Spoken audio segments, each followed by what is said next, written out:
WhatsApp இவ்வளோ நாள் வச்சிருந்து இந்த ட்ரிக்கு தெரியாமல் இருக்கா உங்களுக்கு? 2 நம்பர் வச்சு 2த்துக்கும் தனித்தனியாக வாட்ஸ்அப் யூஸ் பண்ணுறீங்களா நீங்கள்? 2த்துலையும் ஒரே வாட்ஸ்அப்பில் யூஸ் பண்ணலாம். அது எப்படி நான் உங்களுக்கு சொல்லி தரேன் வாங்க இங்கே. இதுதான் இதுதான் பாருங்கள் ஒரு வாட்ஸ்அப்பு. நீங்கள் 2 நம்பருக்கு 2 வாட்ஸ்அப் வச்சுருக்கானா 2 நம்பருக்கு ஒரே வாட்ஸ்அப்பில் யூஸ் பண்ணலாம் நீங்கள். அது எப்படி சொல்லி தரேன் பாருங்கள். வாட்ஸ்அப் ஓப்பன் பண்ணிவிட்டு இங்கே மேலே 3 டாட் ஐக்கான் இருக்கும். அந்த ஐக்கானை கிளிக் பண்ணிங்கன்னா கீழே செட்டிங்ஸ்னு ஒரு ஐக்கான் இருக்கும். அந்த ஐக்கானை கிளிக் பண்ணிங்கன்னா மேலே அக்கௌண்ட் இருக்குது பாருங்கள். அந்த அக்கௌண்ட்டை கிளிக் பண்ணதுக்கப்புறம் கீழே ஆட் அக்கௌண்ட் அப்படின்னு காட்டும். அந்த ஆட் அக்கௌண்ட்டை கிளிக் பண்ணிங்கன்னா நீங்கள் இன்னொரு நம்பர் எந்த நம்பர் வச்சுருக்கீங்களோ அந்த நம்பர் போட்டு லாகின் பண்ணுங்கள். லாகின் பண்ணிங்கன்னா ஓடிபி கேட்கும் பாருங்கள். புதுசாக லாகின் ஆகுதா?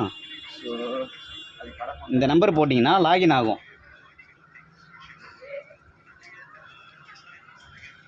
ஆன் அதர் டிவைஸ் நீங்கள் அந்த நம்பர் கையில் இருந்துச்சுன்னா கொடுத்துக்கலாம், இல்லை எஸ்எம்எஸ் மூலமாக கொடுத்துக்கலாம். வெரிஃபை பண்ணதுக்கப்புறம்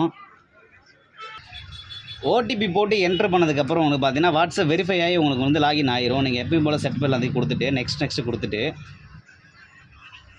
வருங்க 2 வாட்ஸ்அப் வந்துருச்சு. இது ஓகேண்ணே. ஆனால் இப்போ நான் பழைய வாட்ஸ்அப்புக்கு எப்படி நான் போகணும் அப்படின்னு கேட்குறீங்க. அதுதானே உங்கள் மைண்ட் செட் எனக்கு இங்கே புரியுது. மறுபடியும் இங்கே கொடுத்தீங்கன்னா சுவிட்ச் அக்கௌண்ட்டுன்னு காட்டு பாருங்கள். இந்த சுவிட்ச் அக்கௌண்ட் கொடுத்தீங்கன்னா ஓல்டு அக்கௌண்ட் உங்களுக்கு வரும்.